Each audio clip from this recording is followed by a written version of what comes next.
From the outset, Michelle Obama was a reluctant campaigner. It took a lot of dreaming for me to be standing right here. See, because I didn't want to do that. This thing, it's not a secret. When Barack approached me about running, my first reaction was no, not a good idea.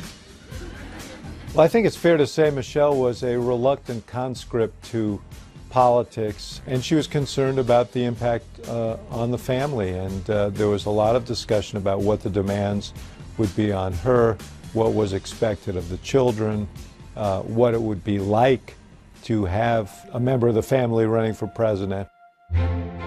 Despite her disinclination, Michelle Obama would turn out to be the rock behind the man many called a rock star candidate. And I would not be standing here tonight without the unyielding support of my best friend for the last 16 years, the rock of our family, the love of my life, the nation's next First Lady, Michelle Obama. When this tall black woman entered these Iowa living rooms early in the campaign, people took to her instantly. That Michelle Obama spark was right there. On the other hand, she also became criticized pretty early on. She was kind of winging it on the campaign trail. She just threw the rule book out. She said, look, I'm going to be me. She wasn't Mrs. Obama. She was Michelle Obama. In 2007, Michelle Obama didn't mince words on the trail, saying this about her husband. He still has trouble putting the bread up and putting his socks actually in the dirty clothes. And he still doesn't do a better job than our 5-year-old daughter Sasha at making his bed. So you have to forgive me if I'm a little stunned by this whole Barack Obama thing. Thank you, Iowa. I love you. When people are acting like her husband is some sort of political messiah, she knew that wasn't true. Thank you. By and large, women totally loved it because we all talk like that. We all make jokes about our husbands, and it is so familiar and comfortable that she could warm up a crowd easily by making those kinds of jokes. That same year, Mrs. Obama told Glamour magazine that her daughters don't want to climb into their parents' bed because their dad is, quote, too snory and stinky. I loved hearing her little put-downs and her sass and saying that, you know, he in the morning he wasn't at his very best, and it was humanizing.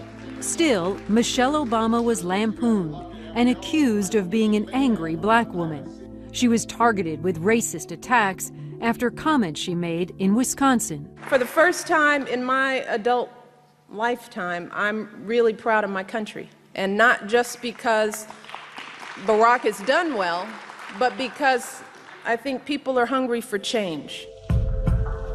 Those kinds of moments gave you heartburn. By the same token, it became clear to me very quickly that we had failed her because we threw her out there without adequate staffing, without adequate preparation. She was so afraid that she had hurt her husband's candidacy. So she actually took herself off the campaign trail for a while in 2008. She didn't like being thrown into situations where things might go wrong for reasons she couldn't anticipate. Critics questioned her patriotism, called her uppity, and there were nasty racial slurs. All of it hurt. So back on the trail, Mrs. Obama began choosing her words more carefully. What I vowed is that I want to be as me as I can be. But certainly you've had to bite your tongue. Well, yeah, because you know, we have a habit of just characterizing people. You know, it's just sort of easy to define Michelle Obama as the feisty, sarcastic, then you become that caricature. She goes from being this kind of dazzlingly honest, even blunt lawyer making original, interesting arguments. She kind of edits herself back to being, you know, the mom in chief, this tamer, more familiar role. I think Michelle Obama's biggest flaw in the beginning was to be an individual. Feeding off fear some had of the Obamas, The New Yorker magazine published this satirical portrayal of Mrs. Obama as an angry militant sporting an afro and fatigues and carrying a machine gun. She was fist-bumping Mr. Obama, who was wearing a turban. You might remember the on-stage celebratory fist bump between me and my husband after a primary win that was referred to as a terrorist fist jab. And over the years, folks have used plenty of interesting words to describe me. One said I exhibited a little bit of uppity-ism. Another noted that I was one of my husband's cronies of color. Cable news charmingly referred to me as Obama's baby mama. She was a direct attack on a power structure that everyone's been very comfortable with for a very long time. And so you must be militant if you were an independent black woman. You must be a radical if you went to Princeton. Not one to be easily discouraged, Michelle Obama found a way to rise above it. I realized that if I wanted to keep my sanity and not let others define me, there was only one thing I could do, and that was to have faith in God's plan for me. I had to ignore all of the noise and be true to myself, and the rest would work itself out. I had to answer some basic questions for myself. Who am I? No, really, who am I?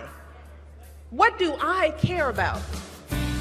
And that attitude is what helped guide the First Lady forward.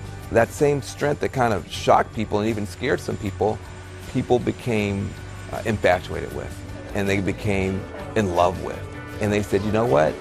This is cool to have like a homegirl who's like the First Lady. She's like the first homegirl lady. Like, this is awesome.